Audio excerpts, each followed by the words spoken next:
मंच पे बैठे हुए मान्यवर एमपी एमएलए, मेरे सामने बैठे हुए स्कूल के बच्चे लोग और भाइयों, आज मुझे आपने बुला के जो 2 शब्द बोलने का मौका दिया, आपका बहुत बहुत धन्यवाद। 26/11/2008 उस वक्त अपने मुंबई शहर पर 10 आतंकवादियों ने हमला किया था और हमें ऐसा मैसेज मिलने के बाद हम तुरंत गिरगांव चौपाटी, वहाँ हमारे पुलिस वाले भी गए। उन लोगों ने मुंबई सीएसटी, रेलवे स्टेशन, काम हॉस्पिटल, रंग भवन, होटल ओबेरॉय, ताज, नरीमन हाउस, कैफे लियोपोल्ड, ऐसे बहुत जगह अलग अलग जगह उन लोगों ने फायरिंग किया था और बॉम्ब ब्लास्ट किया था। ऐसा मैसेज मिलेगा, हम गिरगांव चौपाटी गए, उधर पहुंचने के बाद वापस मैसेज कैश हुआ कि ये लोग ज़्यादा भीड़ है, ज़्यादा क्राउड है, वहाँ फायरिंग कर रहे हैं। तो हमारे जो गिरगांव चौपाटी में 3-3.5 हज़ार के ऊपर क्राउड रहते हैं, लोग अपने फैमिली के साथ घूमने आते हैं। तो मेरे मन में है कि एक क्राउड उधर फायरिंग कर रहे हैं, तो पहला गिरगांव, मेरे जो सब पार्टनर थे उनको बोला कि पहला अपन गिरगांव चौपाटी पूरा खाली करेंगे, क्योंकि ये लोग इधर घुसेंगे तो बहुत लोग की जान जाने वाली है। तो वो लोगों ने बोला तुरंत चलो। तो हम हमारे उधर टूरिज्म गाड़ी उधर घूम के पूरी चौपाटी, वो गाड़ी में हम लोग बैठ के पूरा गाड़ी घुमा के पब्लिक को मेगाफोन से हम लोगों ने अनाउंसमेंट किया, आप हो सके उतना जल्दी से जल्दी घर में निकल जाइए, क्योंकि बहुत जगह फायरिंग से और बॉम्ब ब्लास्ट चल रहे हैं। ऐसा बोल के हम लोगों ने गिरगांव चौपाटी आधा पौना घंटा में टोटल खाली किया। बाद में कंफर्म किया कोई दिख रहे नहीं। कंफर्म होने के बाद गिरगांव चौपाटी फुलब्रिज जंक्शन, वहाँ नाकाबंदी स्टार्ट किया। नाकाबंदी इस तरह किया, नॉर्थ कोर जो रहता ना, मरीलैंड से मलबारी जाने वाला जो रूट था, और नॉर्थ कोर हम लोगों ने टोटल बंद किया था डबल बैरिकेड से। और एक गाड़ी हम लोग चेक कर रहे थे, अंदर के लोग, बैग, डिक्की सब चेक कर रहे थे, और कोई डाउटफुल नहीं लग रहा है तो हमारे 2 लोग बैरिकेड ओपन करते थे, गाड़ी पास होने के बाद वापस बैरिकेड होती। ऐसी हमारी चेकिंग चालू थी।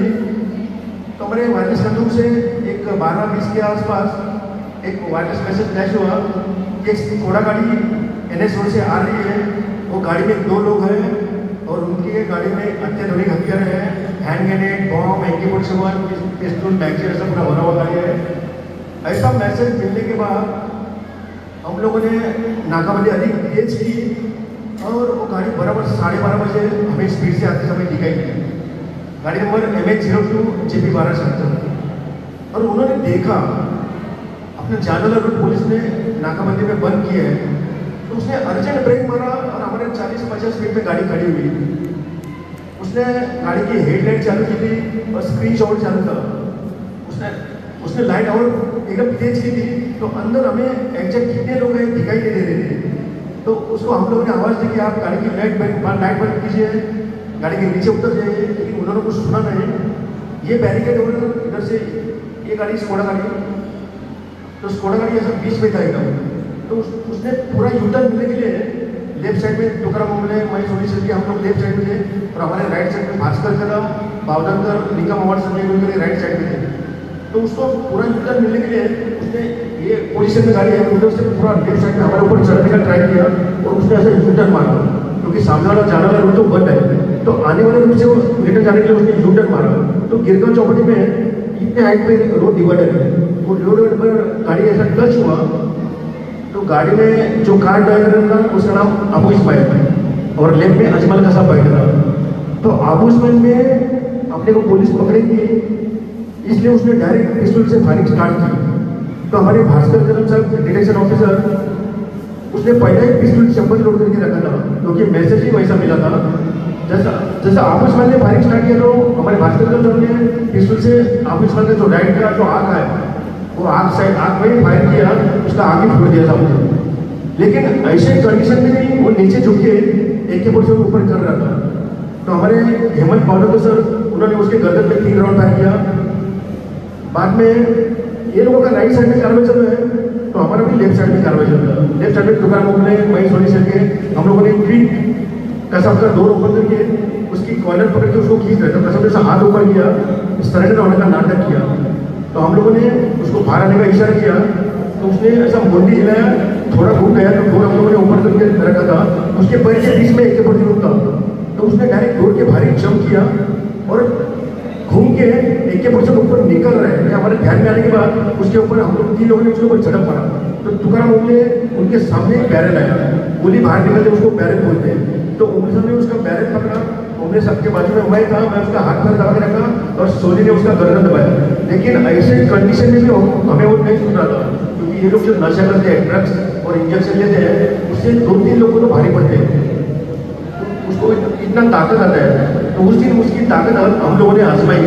हमको 3 लोगों ने, हम लोगों ने दबा के भी हमको नहीं सुन रहा था वो, और पूरा हमको हिला रहा था, और हमको हमसे छुटकारा पाने के लिए उसका मूवमेंट इतना फास्ट था और उसने ताकत से हाथ खींचा और वापिस ट्रेनर में हाथ डाला।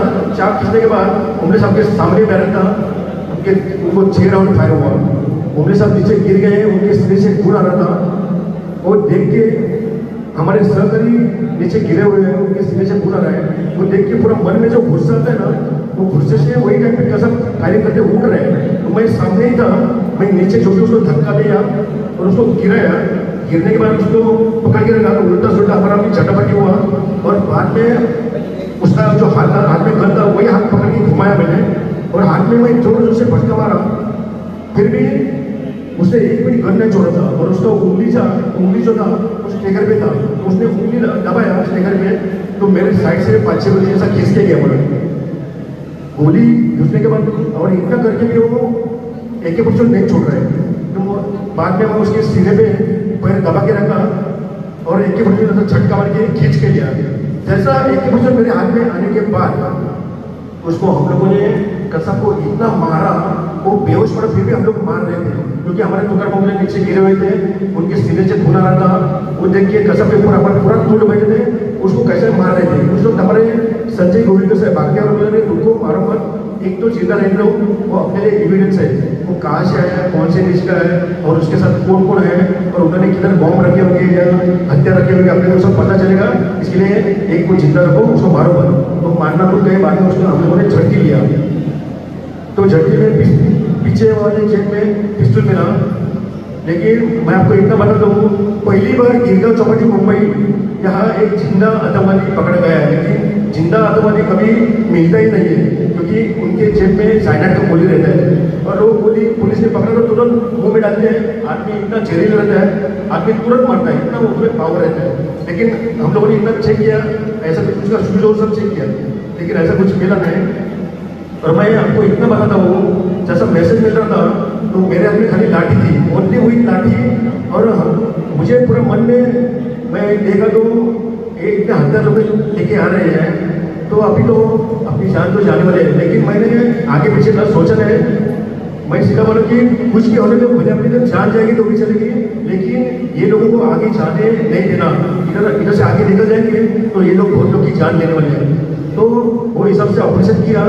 और मैं आपको एक बताना चाहता हूँ, गिरगांव चौपाटी में ये लोगों को हम लोग नहीं रोकते थे तो आगे ये लोग बहुत लोग की जान लेते थे, क्योंकि हमें लोग उस घोड़ा गाड़ी में hand grenade, AK-47 pistol, magazine, total 2 लोग थे, वैसे टोटल 10 लोग थे, लेकिन अलग अलग जगह थे। होटल ताज में 4, नारीवाल में 2, ऑपेरा में 2, और ये ओपन फायरिंग करने वाले जिन्होंने हमारे दिग्गज ऑफिसर कर काम थे, सलस्कर, इनको जो मारा यही लोग थे। और उनको वही उसी दिन हम लोगों ने बराबर 12:30 के आसपास ये लोगों को पकड़े, एक को मौत के घाट उतर दिया और एक को कसम को जिंदा पकड़ा।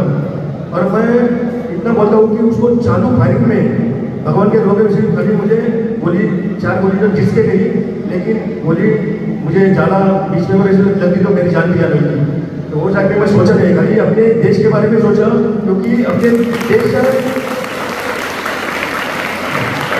क्योंकि अपना देश सुरक्षित है तो अपन सब सुरक्षित है। और मैं आपको एक संदेश देना चाहता हूँ कि आप किधर भी भीड़ की जगह घूमते हैं, मॉल में बोलो या किधर इधर उधर आप घूमते हैं, वहाँ कभी कोई ऐसा डाउटफुल आदमी दिख रहे हैं या कोई डाउटफुल कार दिख रही है या कोई चीज़ दिख रही है बैग वाले, तो सबसे दिख रही तो आप लोग सीधा पुलिस को पहला कंप्लेंट कीजिए। तो 100 नंबर घुमाइए, 112 नंबर घुमाएंगे तो वहाँ पुलिस आती है, उनका काम करेगी। लेकिन आप सबका काम बनता है कि क्योंकि दिन में दिन पुलिस कम बढ़ रहे हैं और पब्लिक दिन में दिन बढ़ रहे हैं, इसलिए एक आप सब जागरूक नागरिक हैं, आपका भी काम है, कर्तव्य है कि आपके देश की सुरक्षा के लिए पुलिस को आप बुलाइए, पुलिस जगह पे आएगी। बस इतना बोल के मेरा दो शब्द समाप्त करता हूँ। जय हिंद, जय भारत।